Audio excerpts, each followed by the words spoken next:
Welcome to the Well Woman Show, where we interview women executives, leaders, and entrepreneurs. And you're listening to the Well Woman Show, where motivated women achieve fulfillment and well-being. You're listening to the Well Woman Show. Take time for myself by coming to things like Well Woman Drinks. To be accepting of myself no matter what. Step away from judgment as much as possible. You're listening to the Well Woman Show. You're going to be in for a good ride. I don't regret anything. Everything I've ever done, I've learned from it, one way or another, good or bad. Being a little bit selfish for yourself, put your own oxygen mask on first and then give what's left. I'm a woman. I would prefer to tell my own story. My story, though it's very personal, is universal. You're listening to the Well Woman Show. And now your host, Giovanna Rossi. Hi, Giovanna Rossi here, and welcome to another episode of The Well Woman Show, where I interview women leaders, executives, and entrepreneurs about their lives and their road to becoming and being who they are today. Are you at the top of your game professionally but feeling burned out, or finding it hard to focus on your goals, or unfulfilled personally? Or are you in transition, simply juggling so many things you find it hard to take care of your own needs? Well, you're not alone. We all need to activate the 4 universal superpowers. These are the internal strengths and abilities we all already have but don't use all the time. Superpowers can be cultivated, and they include awareness, intuition, action, and acceptance. Toward the end of the show, in a segment called Superpowers for Success, I ask my guest about her superpowers, and the answers will give you the strength, perspective, and power to live a well-woman life. I'm so happy you're here, so thanks for tuning in. This episode of the Well Woman Show is brought to you by Collective Action Strategies, supporting organizations that support women and families, and by Well Woman Life Movement Challenge Quiz, your resource for living your best life. If you're in burnout or major transition, this is your time to figure out what's holding you back from making the changes you need to make in order to live your fullest, most joyful life. The cause of all of our challenges, personal or professional, can actually be rooted in the lack of internal superpowers and or external supports. Our Well Woman Life framework tells you which stage of the Well Woman life cycle you're in and what to do about it so you can truly live your best life. You can find out more at wellwomanlife.com/quiz. I'm so thankful for support from Natural Awakenings magazine in New Mexico, a monthly green, healthy lifestyle publication, and for support from High Desert Yoga, promoting optimum physical health, clarity of mind, and spiritual inspiration for all. Hello, well women. So it's the week before the midterm elections in the U.S. We've had a lot going on here. Some good things and some bad things in the news, making the news, to the point where people are really fragile and really hurting and really wanting to make a difference. And so the way that we can do that is to vote early or vote on November 6th. And let's see what we can do, if we can turn this ship around. On the show today, I'm speaking with Lucy Sullivan, who is Executive Director of 1,000 Days, an advocacy organization working to improve maternal and young child nutrition, particularly during the critical first 1,000 days. And I thought this was a great interview to air today because of the whole question of what is your role in advocacy? And what is your role in public policy? What is your role in the electoral process? Are you voting? Are you helping elect candidates? Have you been out canvassing and making phone calls and fundraising for candidates? Or are you actually running for office? All of these are different forms of being involved. And I want to really honor you for wherever you are in that journey, as long as you're doing something. The notion that we're too busy to get involved, or that we just want to remain positive and so we can't really get involved in advocacy or politics, it's really a self-protective mechanism that doesn't actually work. You think you're protecting yourself against or from negativity and politics, but actually what you're doing is creating more of what you don't want by not being involved. So this is my plea to you here on the Well Woman Show to amplify your voice through your actions. We can make a difference when we speak up and when we take action. We only have our voice and our body, right? Those are the two things that we can do anything with. We can speak up and we can go vote or go do actions.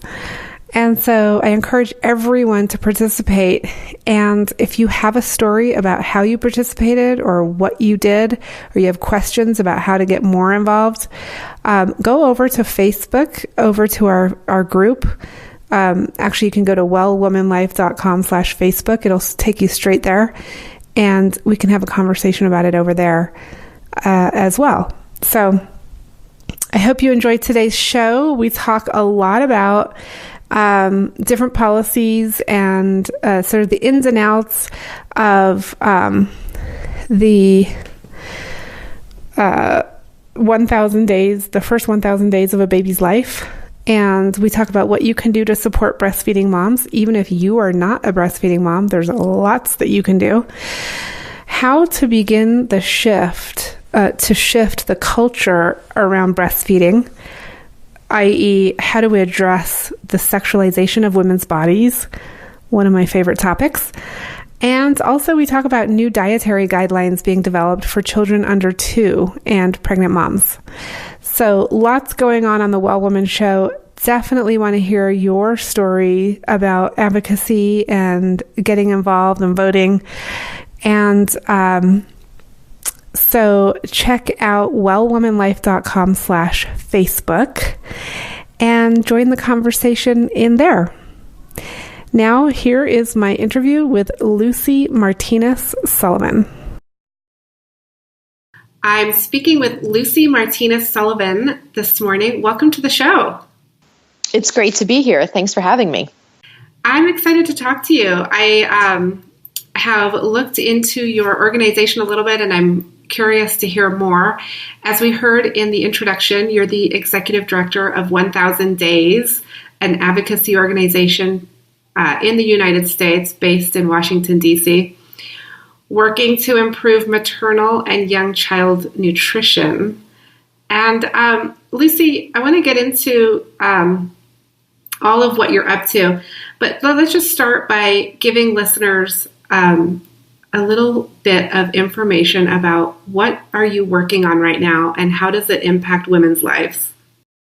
Absolutely. Well, so 1,000 Days, we work on improving nutrition and the nutritional health of moms and babies, both here in the United States and around the world. And we focus on the 1,000 days between pregnancy and a child's second birthday because it's a really critical window of opportunity to impact a child's future health, their brain development, and to ensure that societies are more prosperous and have greater equity. So in terms of what we're working on, we cover a range of policy issues. And one of the issues that has been in the news lately is breastfeeding. So we do a lot of advocacy to promote, protect, and support women to breastfeed.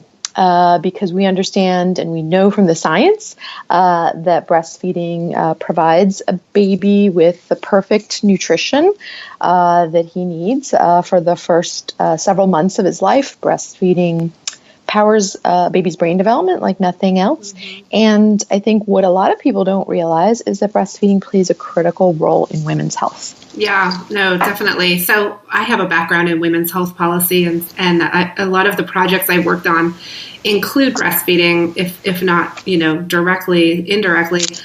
And so it's a super important topic that I think unless you're really into it, like a breastfeeding mom or someone very close to a breastfeeding mom, I think there's still a lot of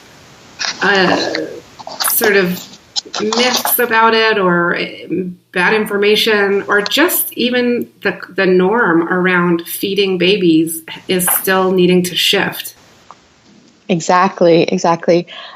We very much live in a bottle feeding culture, and I think that in part has been promoted by infant formula companies wanting to sell more products. And I think what's really interesting is, that there has been a great renaissance in the understanding of the importance of breastfeeding for not only children's health and for children's survival, but also for women's well-being. And that's something that you simply can't get out of a bottle of formula. So I'm excited to talk to you a little bit more about that and what that looks like. Yeah. And so just to be clear, obviously some women do need formula, and there's no judgment, at least on my part or on part of the show. There's no judgment on like women who do use formula or end up using formula or what have you. I think the conversation that needs to happen is really, how do we shift the thinking around breastfeeding so that more women feel empowered to actually breastfeed, both, just like the information for moms, but also the support systems around moms, so that, grandmas and partners and other caregivers are also supportive. That's exactly right. It is about shifting that conversation and recognizing the broader societal, cultural, and economic factors that contribute to women's decisions around how they choose to feed their baby. Women need to be able to make choices that are best for them and their families. And some women choose to formula feed. But in this country, far too many women have no choice but to use formula, right, because they weren't supported, because they don't have paid parental leave. They're going back to work within 2 weeks after having given birth. They don't have employers that are supportive of them, pumping milk or having flexible schedules. And so we make it really difficult in this country for women to reach their breastfeeding goals. And part of the work that we do at 1,000 Days is to try to highlight some of the barriers that women face and knock down those barriers. And paid leave is a big part of that. But so are hospital practices. What happens when a woman gives birth at a hospital or maternity facility really does impact whether she can get a good start in breastfeeding her baby. Because if you don't get a good start, it's hard to keep going. Yeah. And there's so many misconceptions and misinformation about, how babies should be fed. And I think that, unfortunately, too many physicians don't understand the physiology of lactation, how to help women when they encounter problems with breastfeeding. And that's a big part of it, because breastfeeding, we think of it as, it's this natural thing that we should all just know how to do as women. But the reality is very different. Many, many women encounter issues breastfeeding. And I think it's important to acknowledge that, understand that, and then figure out kind of the game plan to help women get the help that they need, get the support that they need. One of the things in this country that has been a huge, I think, help to women was the Affordable Care Act, or Obamacare, which allowed women to have access to breast pumps, and breastfeeding counseling and support services were now considered an essential health benefit, and women had those services covered under insurance, whereas before the Affordable Care Act, those provisions were not mandatory at all and were quite the exception rather than the rule. Yes, yeah, exactly. And then also the part about employers needing to provide a clean space to pump milk that's not a bathroom. That's been a big one. We've seen that. We saw that pass, different states individually, and then now it's it covers the whole country, right? Exactly. That was actually a provision within the Affordable Care Act to basically mandate that large employers do provide a clean non-bathroom place for women to express milk. Now, it doesn't cover all workers because not all employers have to abide by that provision. And then, though it's in the law, it's not necessarily followed by everybody, and certainly enforcement is a big question mark. But knowing that there is that expectation in place, and that women can go and ask their employers and their bosses for that is really important. It's part of the job that we need to do to build that awareness that women have the right to a clean non-bathroom place to pump milk. Yeah. And that's huge. Another interesting thing is, the laws around public breastfeeding. Only recently did sort of the last, I think, 2 or 3 states in the country sort of pass laws making sure that women have the right to breastfeed in public. So we think about kind of the norms around how we feed our children. The fact that breastfeeding was somehow considered indecent or subject to indecency laws, is bizarre. And thankfully, we are starting to move out of that paradigm and into a paradigm where we're seeing more women breastfeeding out in public, and that's really, really important to change the perception and the culture around breastfeeding, because for too long in this country it's been something that was looked down upon in many circles and in some communities. Yeah, definitely. I mean, I think I'll be very direct and say, women's bodies are sexualized in this country to a degree that is, unhelpful when it comes to trying to feed our babies.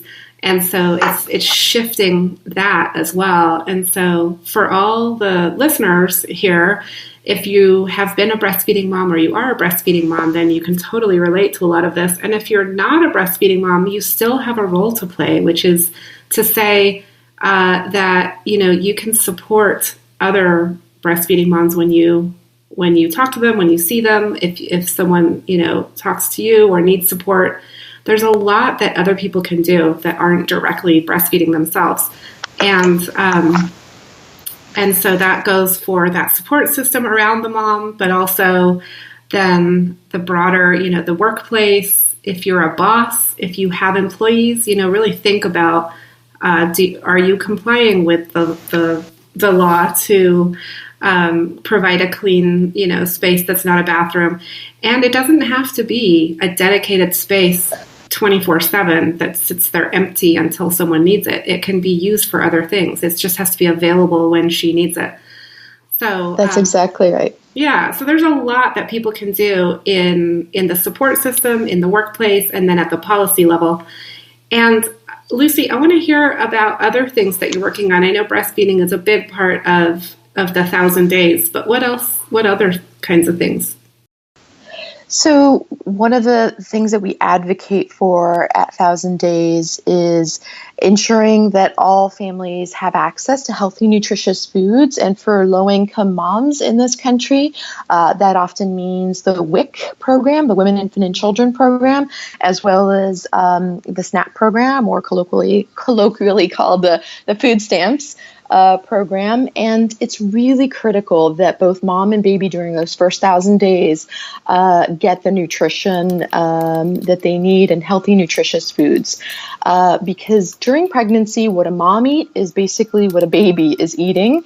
And the nutrients that's in mom's food really are the building blocks for that baby's brain, that baby's muscles, their organs, and so much of what is happening during pregnancy is impacted by a woman's nutrition and, of course, also by a woman's health, both her physical and mental health. So ensuring that women have access to high quality, comprehensive health insurance is another big part of our advocacy role, in addition to the food aspect. And then once baby is born, whether a mom decides to breastfeed or she has to use formula, we want to make sure that women have access both to the breastfeeding support that she needs, but also if she needs and she decides to use formula, for those families who struggle to afford formula, the WIC program is there.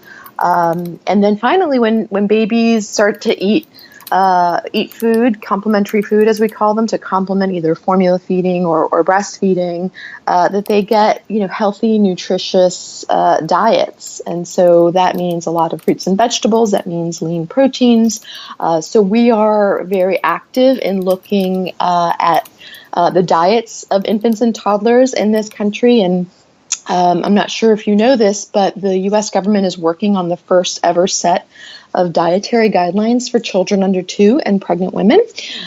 So we are tracking that process. We're meeting with different partners and stakeholders, and we're trying to get groups interested and involved, because we want these dietary guidelines to be based on science and really the process free from sort of the commercial interests that might be wanting to engage on these dietary guidelines.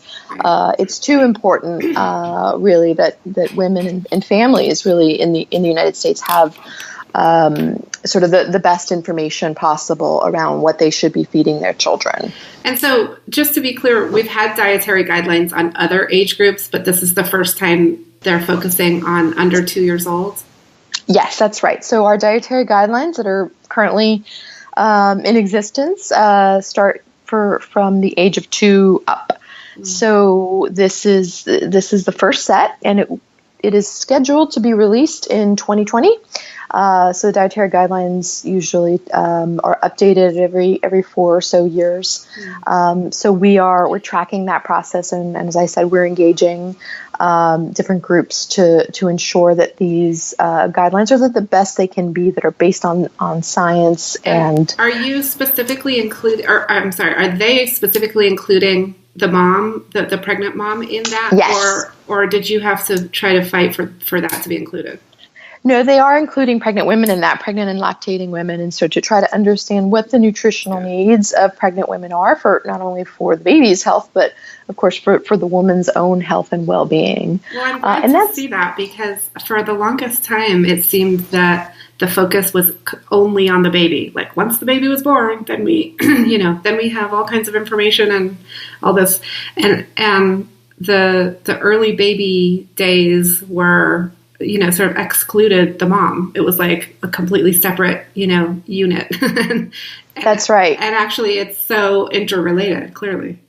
It is, and that's something that we're trying to change. Here at 1,000 Days, we talk about both the mom and baby because without a healthy mom, there's no way that you can have a healthy, thriving baby. I mean, that's just sort of the biological reality, but it's also sort of a reality that we have to really examine culturally in terms of the policies that we have to support women, to help women.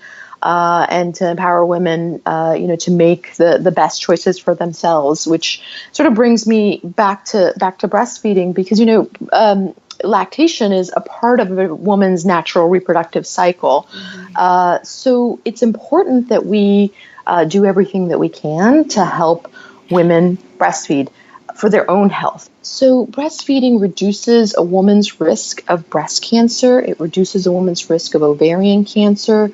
It reduces a woman's risk of heart disease, diabetes, and even postpartum depression. So it plays such an important role in women's health. Cardiovascular disease or heart disease is a leading killer of women in the United States. So whatever we can do to help bring that rate down is so important, which is why breastfeeding, is such a critical piece of that puzzle. Same thing with breast cancer.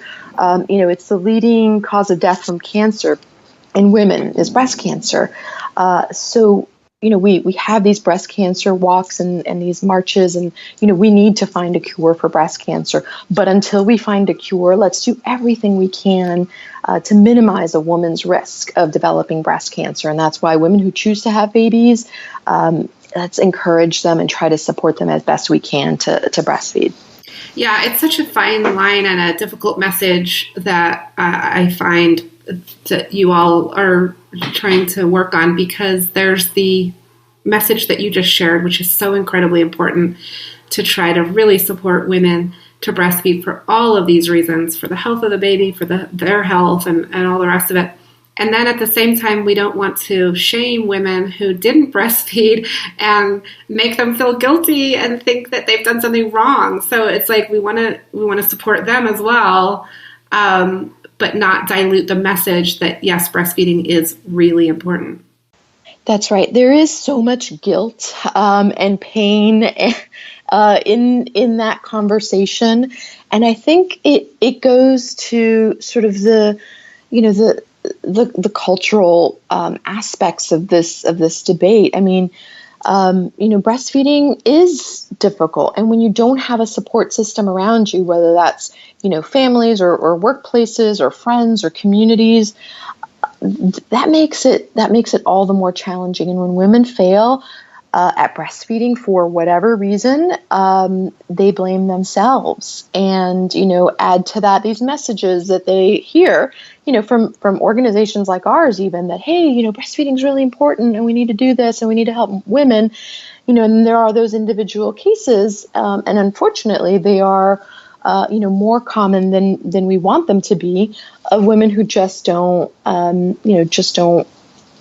succeed at breastfeeding. And then there are just women that choose not to. They decide very early on that's not something they want to do, and that's fine too. But I think what we're trying to do is make sure that, number one, women have all the information about the benefits of breastfeeding and the risks of not breastfeeding. And so make that informed choice. And number two, that they have the support that they need. In this country, the CDC just came out with a report that says, 4 out of 5 women start out breastfeeding. The numbers are really high. So it shows that, some of those messages are getting across that, yes, this is really important, and the support is there maybe early on. So that's great. But the problem is that number drops dramatically in the first 3 months after a baby is born. It drops to about 47% of women are already are breastfeeding their baby exclusively. So that means nothing else, no supplementation, no formula, no anything else at 3 months of age. So that indicates that mom has encountered problems, has had to go back to work, the breastfeeding just wasn't available to her anymore, or she simply decided she wanted to stop. So that to me speaks to a lack of support. When you have such a high number of women starting out, but then dropping off by 3 months, it's sort of broader than just, I think, individual decisions. It's probably decisions that women sort of are forced to make because of they didn't get the help they need, they didn't get the support they need, or they have to go back to work. Yeah. When they have to go back to work, it drops off for sure. Exactly. Yeah. Okay. So just to wrap up this part of the interview, what can people do? Like you're working at the policy level and the advocacy level in Washington, D.C., but what can all the people out in the, like listeners right now, how can they get involved?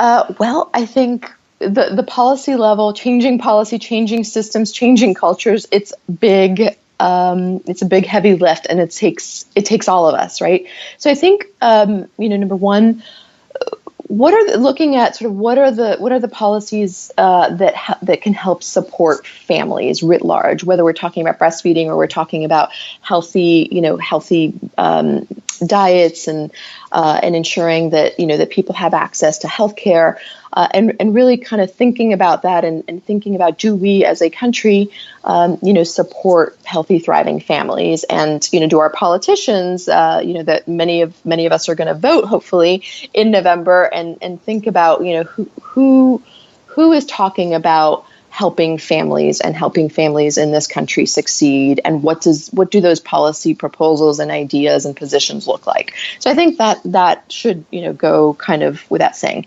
Another thing that you alluded to is that we all have a role to play. Here at 1,000 Days we like to say nobody breastfeeds alone, and it's true.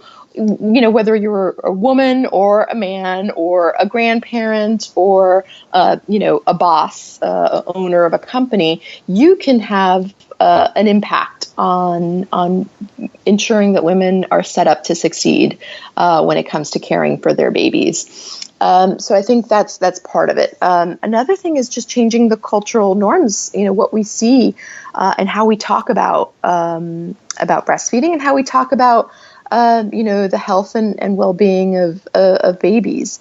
There are individual decisions at play, but breastfeeding is a public health issue at a population level. Children that are breastfed longer, women that breastfeed longer are healthier. And so, remembering that, yes, maybe you chose to formula feed your baby, or, you were formula fed like I was, and hey, there's nothing wrong with me. But at a population health level, it's really important that we understand actually that this is a really critical thing that we all need to support and show in a positive way.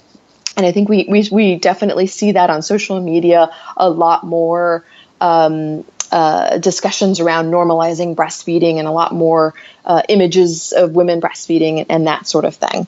And I think that, holding companies, also accountable companies that make baby foods, infant formula, et cetera, for playing by the rules to, for making sure that they are marketing their products in a responsible manner and that their products are safe and nutritionally complete.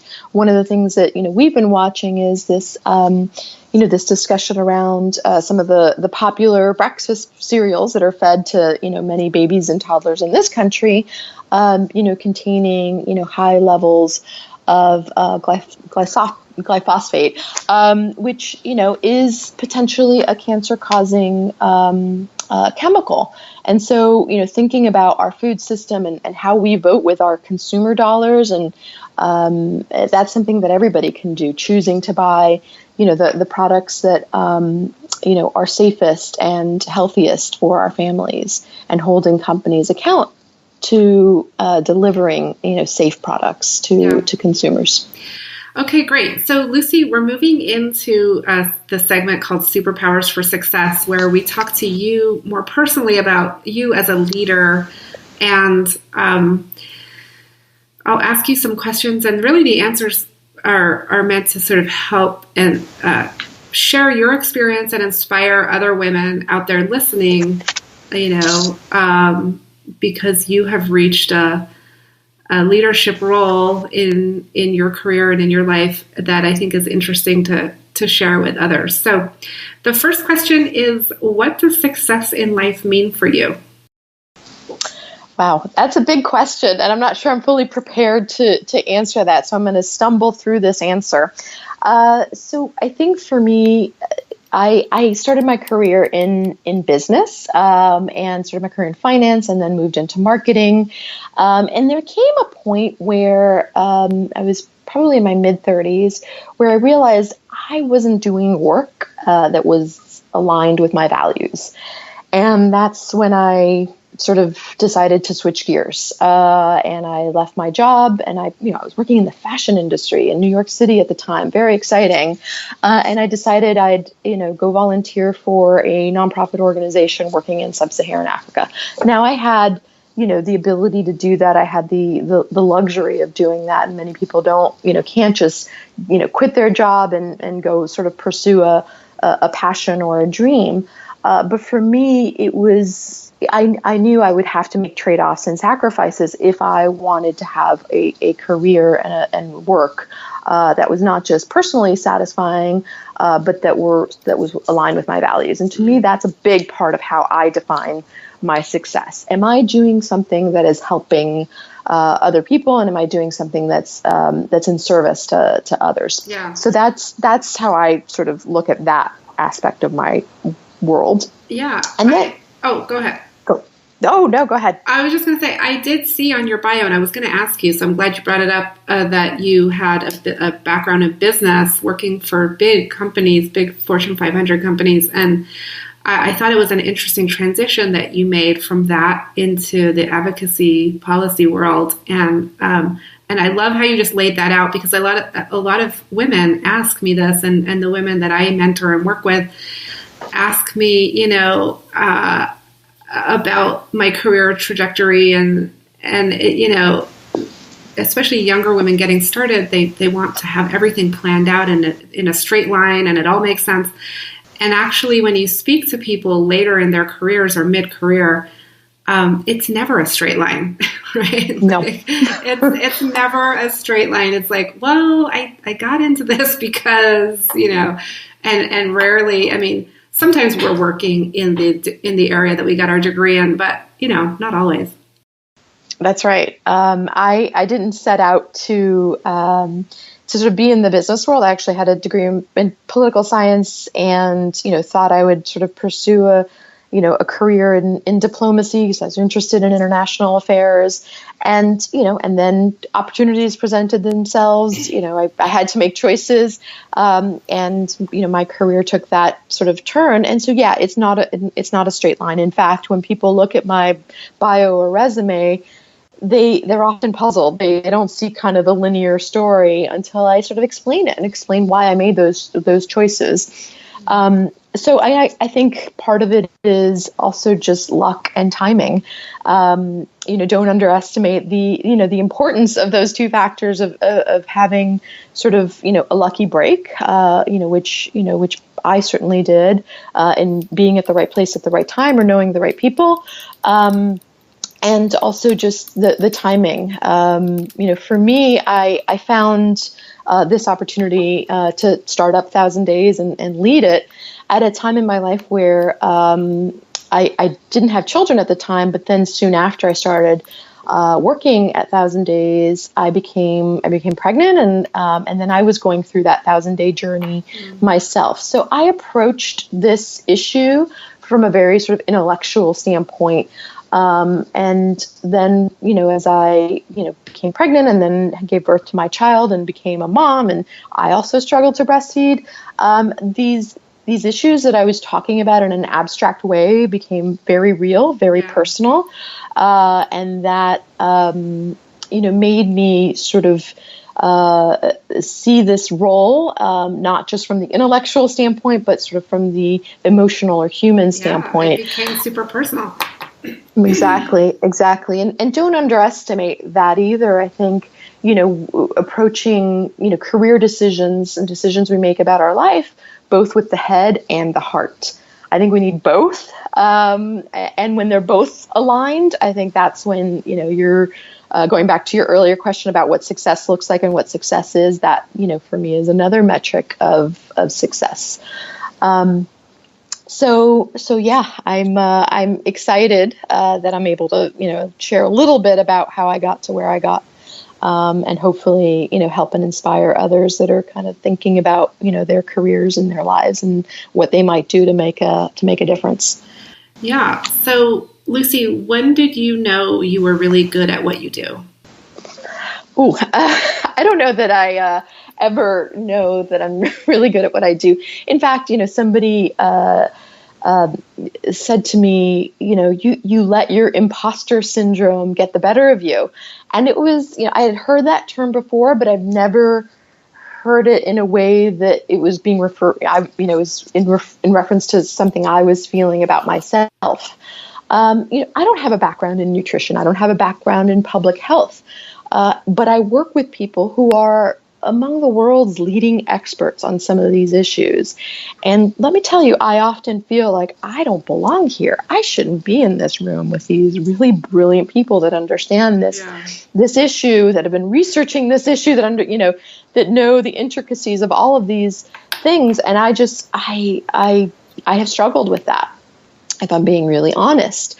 But what I do know how to do is, take complicated ideas and make them, sort of make them a little bit easier to understand, market them, sell them, promote them, and use the platform that I have, that I'm lucky to have, quite frankly, when did you figure out that you were good at that? Like, when did you realize that you were good at that? I think in my current job, it was, or just in your life, in my life. Yeah. Gosh, I think I'm still figuring that out. I think I'm still figuring out what I'm good at. There wasn't, I wish I could say there was a moment that things clicked for me. I will say there was a moment when it clicked for me that I wasn't doing what I should be doing. Yeah. And that was a very powerful moment. It was almost like an out of body experience. I was in a meeting and I was, being told that my job was to stress over every detail of this piece of garment. This garment, I needed to stress over every seam, every button, every zipper. And I thought, how did I end up here? How did I end up in this place where this was my purpose in life? And that was that was the moment where I thought, I'm in the wrong field. I'm in the wrong job. I need to press the stop button, right? It's like you're watching a videotape of yourself. Like, okay, let's stop it here. And now, sort of try to do something different. Mm-hmm. Anyway, so, every day for me is a learning experience, and I never think, I know what I'm doing. I know that I'm good at getting other people on board with ideas, and that's really, really, really important, no matter what you do or where you are, because whatever you're trying to do, chances are you're not going to be able to do it completely by yourself, especially when you're moving big boulders, like, you're trying to push a policy proposal forward or a piece of legislation or try to get more funding. That usually takes work from, colleagues and partners and allies. And so that's critical. Building coalition, building alliances, building partnerships is a skill set that I would encourage. And I think as women, we're naturals at that, right? We understand relationships at a sort of different and deeper level than a lot of men do. And so it's a natural talent that we have. The one sort of piece of advice I would provide your listeners is to say that as we're building, partnerships, and we're building these coalitions, and we're getting groups together, and we're getting people on board, not to underestimate or undersell your own role in that. And I think that's a mistake, certainly, that I've made in not talking specifically about my contributions, because it feels uncomfortable. It feels arrogant or egotistical to talk about what you did that led to success. But it's really, really, really important that you be your own best advocate, whether at the workplace or as you're giving birth to a baby. Talk about what you need and what you've done to make something successful, or to bring an idea forward. Take credit. I know it's not a natural thing. Yeah, I love that, because that's a lot of what I talk about on this show, and a lot of what I teach and share is, empowerment, right? Like using your voice, speaking up, taking credit, being visible, being heard. And it's so important. It's important to do that in all areas of your life. Yes. So exactly. Lucy, this kind of goes right into the next question, which is, what superpower did you discover you had only to realize it was there all the time? I think my superpower is being a compassionate mother. I bring that into my work. So I never thought of myself as kind of someone who would love babies and love motherhood as much as I do. I wasn't that little girl who grew up, playing with dolls and wanting to be the mommy. I wanted to be a diplomat or a lawyer or, so many other things. And I definitely prioritized my career, in my 20s and in my 30s, ambitious, etc. But I love being a mother. I love babies, and I love sort of trying to understand little kids and help teach them, right, about the world and about how they should deal with their own challenges. And I think that is a superpower that I bring not only to my family, but also to my work. The compassion for other children and other mothers. I mean, our work is not just focused on the United States, but globally, and some of the challenges that women face globally, living in developing countries and in poor countries and poor communities. I think that is, I try to bring that compassion superpower into that work, to try to understand what that must be like, and to try to do everything I can to maybe try to make her life a little bit better and a little bit easier. I love that. Okay, yeah. And then can you describe a personal habit that contributes to your well-being? And I ask this because so many leaders that I talk to, in order for you to show up the way you do in the world and do what you do, there has to be a certain level of wellness and well-being and taking care of yourself. And I think that it's important to share some of that with women who are wondering, like, how does she do it all? So what's a personal habit? Yeah, so my biggest piece of advice here is there is no balance. There is no work-life balance. That is a myth. Forget about that. And instead of thinking about balance, think about boundaries. And setting boundaries around work. And sometimes you have to do that, right? Sometimes you have to say, you know what? No, I from 4:30 p.m. on, I have to, it's my second shift. I have to go home and be mom.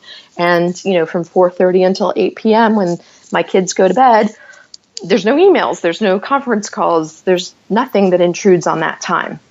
And then the opposite is true. So, if I have to leave my family on a Saturday because I'm going on a business trip or I have to go speak at a conference, that's the boundary. And, I have to negotiate with my husband or with my family on how we manage childcare. So boundaries, because balance, it sort of assumes that there are two equal parts, and those equal parts need to be living in equilibrium with each other. Right. And that's not the case. Sometimes, if you have something urgent going on at work, that has to take the priority.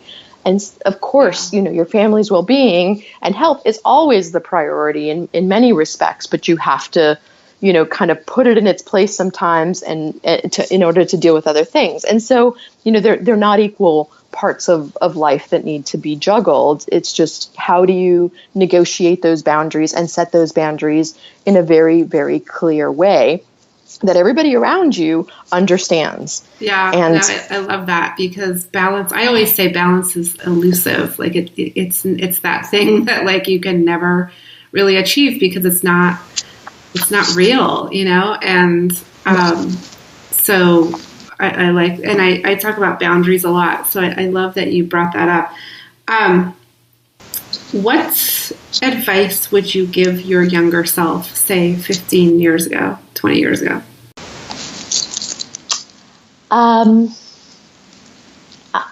I would say have fun along the way. I think we put so much pressure on ourselves as women sometimes, especially if we want to try to, do it all, be it all, be successful, look great, have a great social life, travel, be interesting, have hobbies, and then of course, meet the perfect partner and settle down and maybe, have family if you want that. We put so much pressure on ourselves. And I think, just enjoying life, enjoying the ride. I know it's easier said than done, but that would be the piece of advice I would give my younger self. Like have fun and enjoy the good moments and enjoy the absurdity sometimes of it all. Yeah. Lucy, what is your biggest challenge right now as a mom and an executive director and everything else that you're doing? I think the biggest challenge, if I'm honest, is this external environment, this political environment that we're living in this country, that both personally and professionally. And let me talk about the professional part first.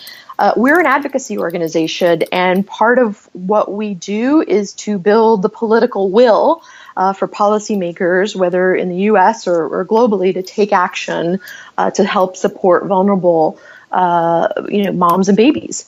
And it's hard in this environment where, the priority is not vulnerable people. In fact, one could argue that they're the targets as the United States is looking to cut its social safety net programs, as the United States is looking to cut foreign assistance programs that help people in poor countries. That's difficult. That's really difficult. We've had to go on defense instead of trying to work with different policymakers, and that's been a challenge. And I think personally, that's also a challenge because I think I look at what's happening in terms of the divisiveness in this country and some of the ugly rhetoric against immigrants. I'm a child of immigrants, and I want to teach my children why that is an important part of our history and our future as a country. And I think about the kind of country that we are currently and that we're becoming. And I think about what is the United States that my two little girls are going to grow up in? What does that look like? And am I doing everything that I can to build a better country for their future, sort of, politically, culturally, socially? And I that causes me sort of a lot of anxiety and stress and loss of sleep at night sometimes. Okay, we are just about out of time. I have two very quick questions for you. Well, I don't know if they're quick, but do you identify as a feminist? Yeah, I think so. Okay, that's quick. That's quick. Sometimes it's a longer conversation. Okay, and then what are you reading right now? What's on your nightstand? It's a book by Timothy Snyder called On Tyranny, and it's a very small book, but it's history lessons, very short, concise history lessons around living in authoritarian environments and how we as Americans can sort of be more cognizant and live in a way that resists the creeping authoritarianism that we might be seeing in this country and certainly around the world. Oh my gosh, that's so funny. I have that book. It's frightening. It's a little tiny book, isn't it? It's like a little pocketbook kind of thing. It is, and that's why it's on my nightstand, because that's about all I can manage these days. Although that's a heavy kind of topic for right before bed, but I know it's little book, heavy topic. I think that's the perfect combination. Well, Lucy, it's been such a pleasure having you on the show today. It's been great being here. Thanks for such an interesting conversation and challenging questions. That's it for our show today. Remember, if you need support to live your Well Woman life, head over to wellwomanlife.com/Facebook to join us. Our monthly live event, Well Woman Drinks, brings women together to share our successes and challenges as women, leaders, moms, aunts, sisters, and all the other roles we carry. If you'd like to attend a Well Woman Drinks near you, or if there isn't one in your city yet and you'd like to start one, email info@wellwomanlife.com.